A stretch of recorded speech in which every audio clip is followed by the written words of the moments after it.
Seja bem-vindo à nossa segunda semana da lição sobre mordomia cristã, motivos do coração.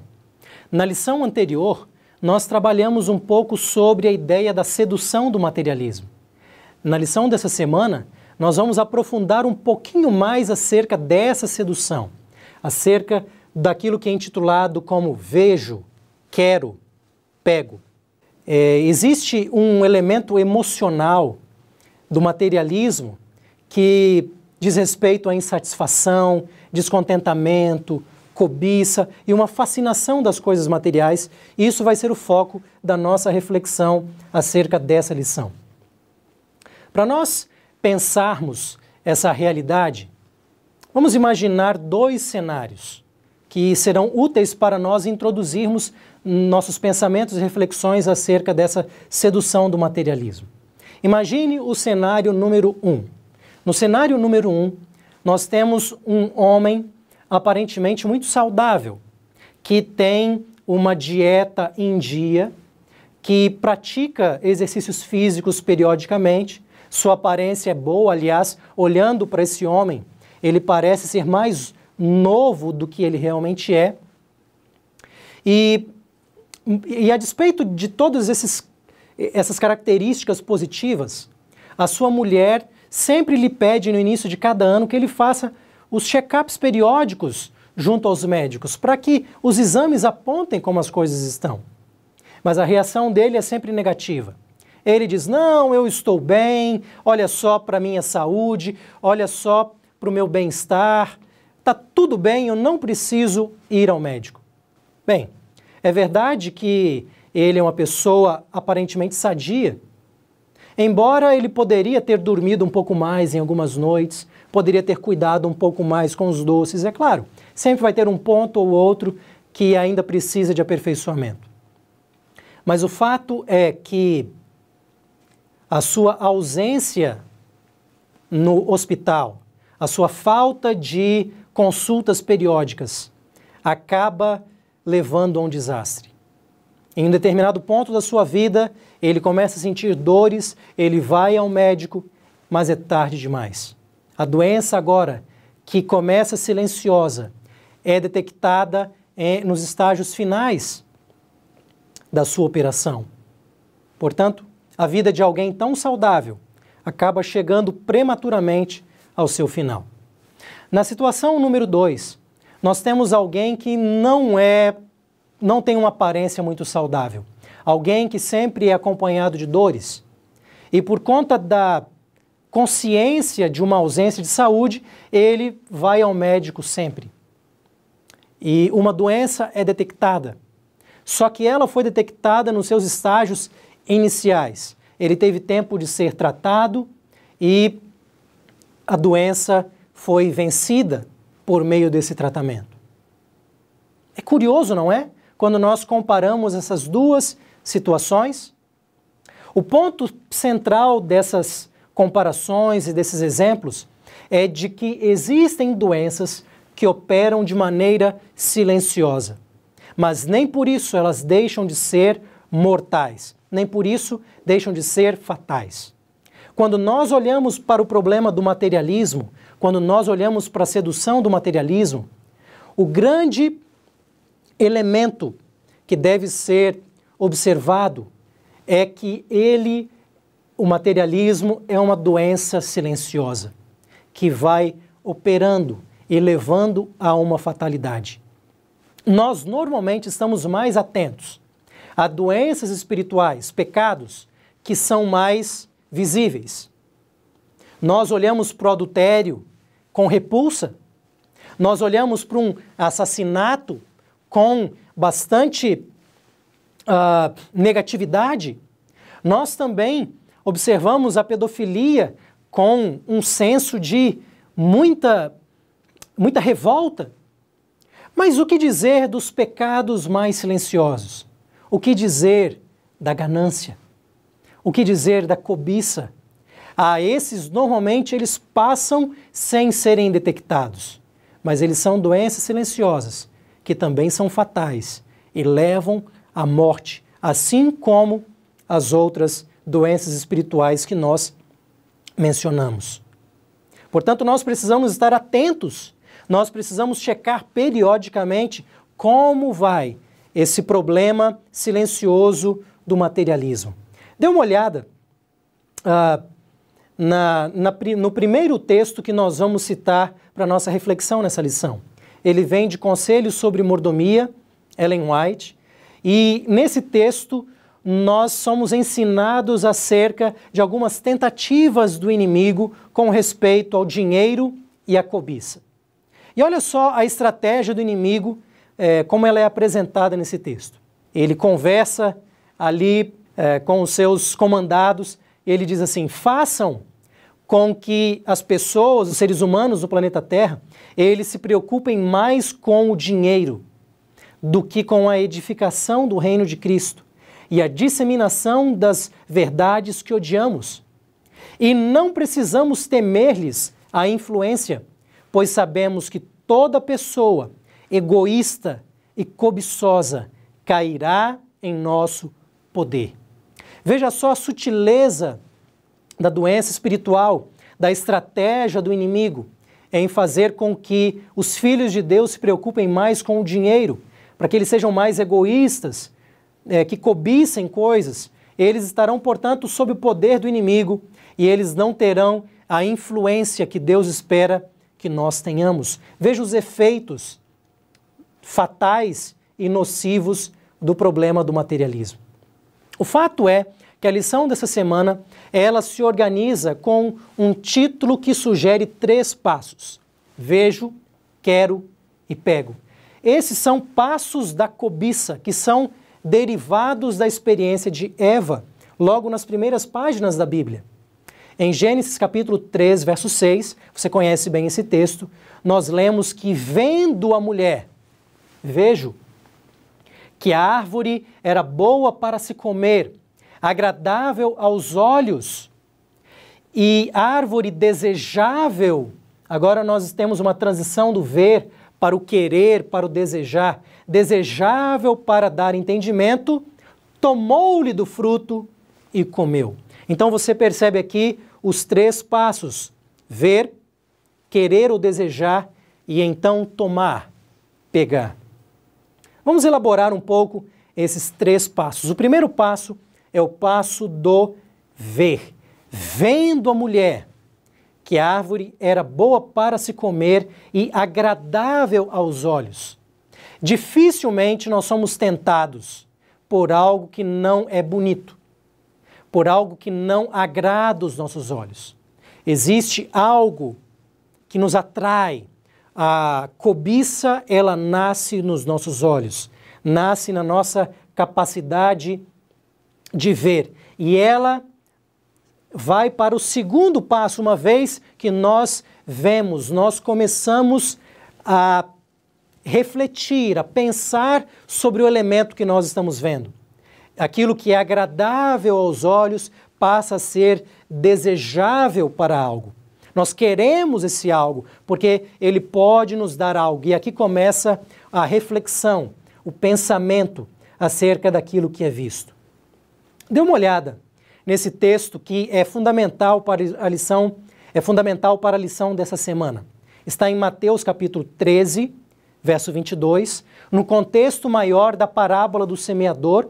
Nessa parábola, o semeador lança a semente em diferentes tipos de solo.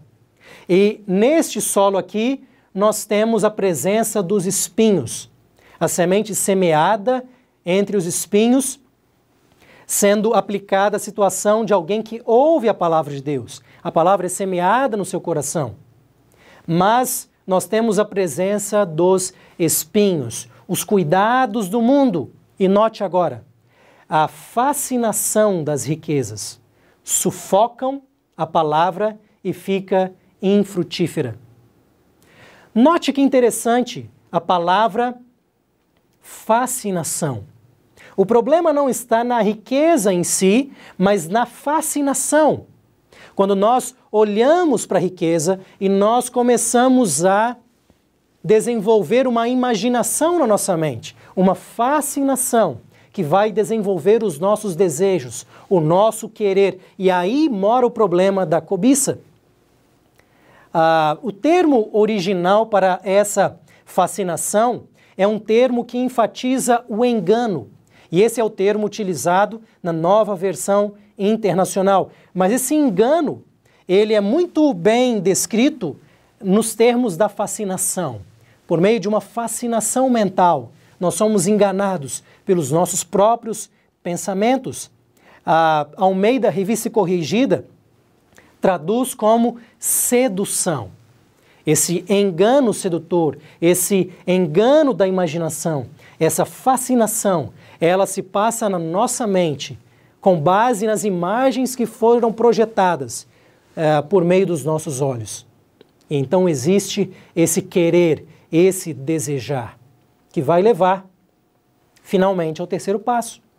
Ela viu, ela desejou, ela quis e então tomou do fruto, para que o desejo dela seja, de alguma maneira, satisfeito.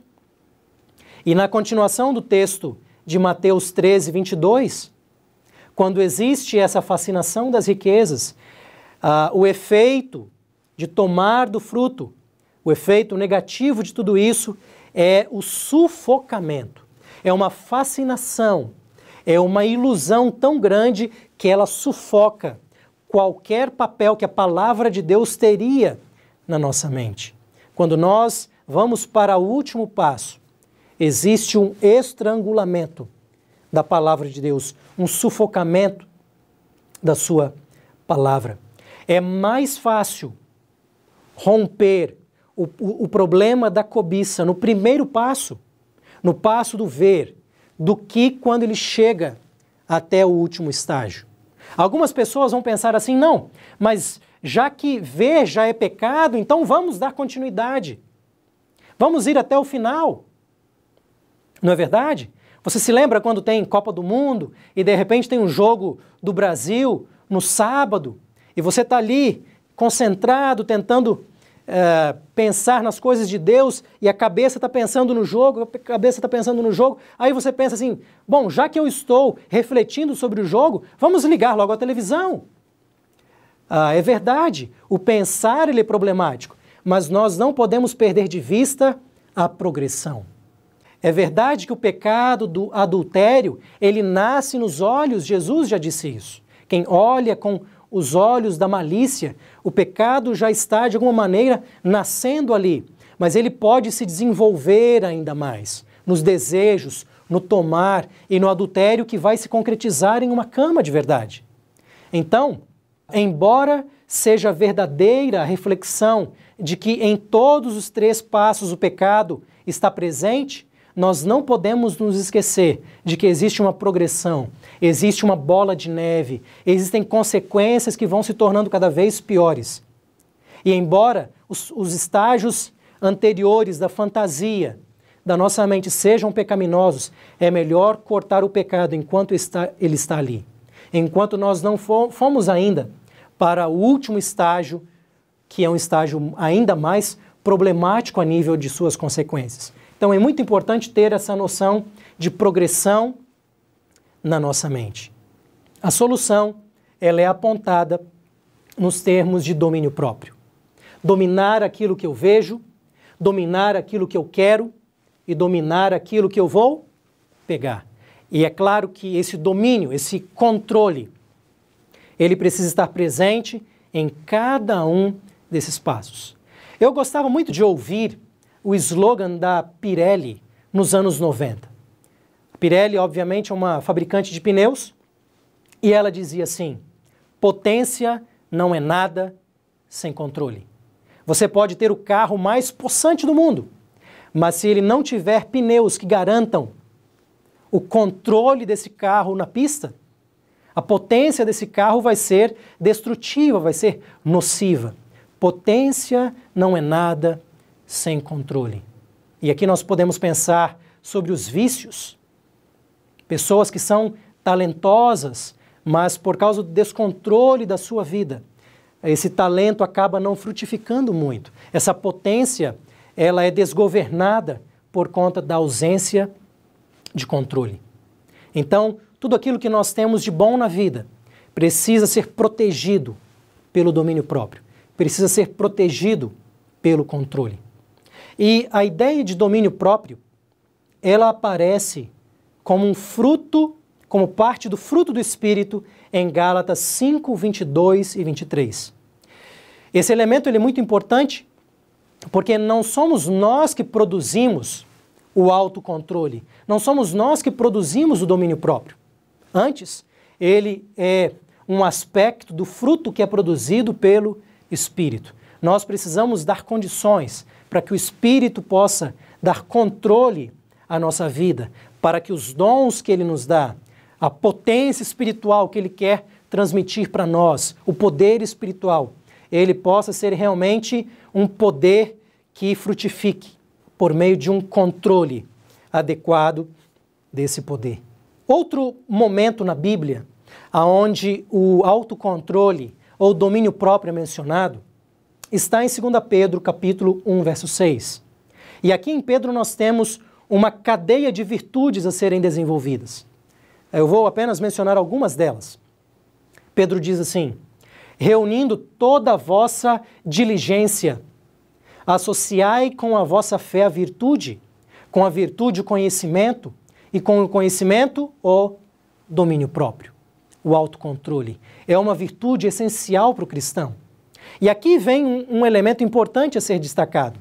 Embora o autocontrole seja produzido pelo Espírito, desenvolvido pelo Espírito, ele não é algo produzido pelas nossas próprias forças. Isso não quer dizer que nós somos passivos nesse processo. Veja como Pedro diz que nós temos que reunir toda a nossa diligência, todos os nossos esforços para que esses elementos possam ser desenvolvidos, não no sentido que nós mesmos estamos desenvolvendo. Nós não temos o poder de desenvolver o domínio próprio, o autocontrole. Isso é algo que vem do Espírito. Mas sabe o que nós podemos fazer? Nós podemos impedir o Espírito de desenvolver o autocontrole em nossa vida. Por isso, nós temos que reunir toda a nossa diligência, toda a nossa força, para que nós possamos dar condições ao Espírito que precisa desenvolver esses elementos em nós. Dar condições significa abrir o coração, permitir que o Espírito trabalhe. E isso exige de nós diligência. Nós temos na Bíblia bonitos exemplos de pessoas que não tiveram ganância, não tiveram o problema da cobiça. É claro que, em algum momento ou outro, seres humanos são tomados por esse pecado, mas a ênfase que nós temos aqui é uma ênfase da ausência da ganância, a ausência da cobiça, a ausência desses passos aqui que nós vimos que são elementos problemáticos de uma doença silenciosa que vai se desenvolvendo. Esses bons exemplos, eles aparecem em 2 Coríntios capítulo 8. O primeiro exemplo é descrito nos termos das igrejas da Macedônia. Veja só como Paulo descreve nos versos 1 e 2 o exemplo das igrejas da Macedônia. Vos fazemos conhecer a graça de Deus, concedida às igrejas da Macedônia, porque no meio de muita prova de tribulação, manifestaram abundância de alegria, e a profunda pobreza deles superabundou em grande riqueza da sua generosidade. Mesmo no meio da pobreza, houve riqueza. Riqueza em termos de generosidade. Não de uma ênfase de tomar para si, mas uma ênfase de dar. Esse é um antídoto poderoso contra o problema da ganância e da cobiça. O desenvolvimento da generosidade. Não apenas do autocontrole, mas também o inverso da cobiça, que é a generosidade. O outro exemplo está no verso 9. E aqui nós temos o exemplo por excelência, o exemplo de Cristo. O que as igrejas da Macedônia estão fazendo refletem aquilo que o próprio Cristo fez. Pois nós conhecemos a graça de nosso Senhor Jesus Cristo, que sendo rico, se fez pobre, por amor de vós, para que pela sua pobreza vos tornasseis ricos, em meio ao desprovimento, em meio ao seu esvaziamento, em meio à sua pobreza.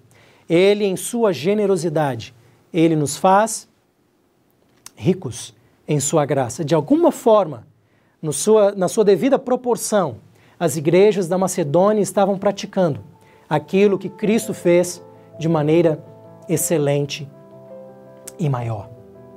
Vamos apenas então fechar as reflexões que tivemos nessa lição. O texto bíblico base é o texto sobre Mateus 13, 22, o problema da fascinação das riquezas, que nos leva ao ver, querer e pegar. Nós precisamos, no elemento que vai resumir agora a nossa lição, no elemento do saber, nós precisamos reconhecer o engano das riquezas e o engano do consumismo.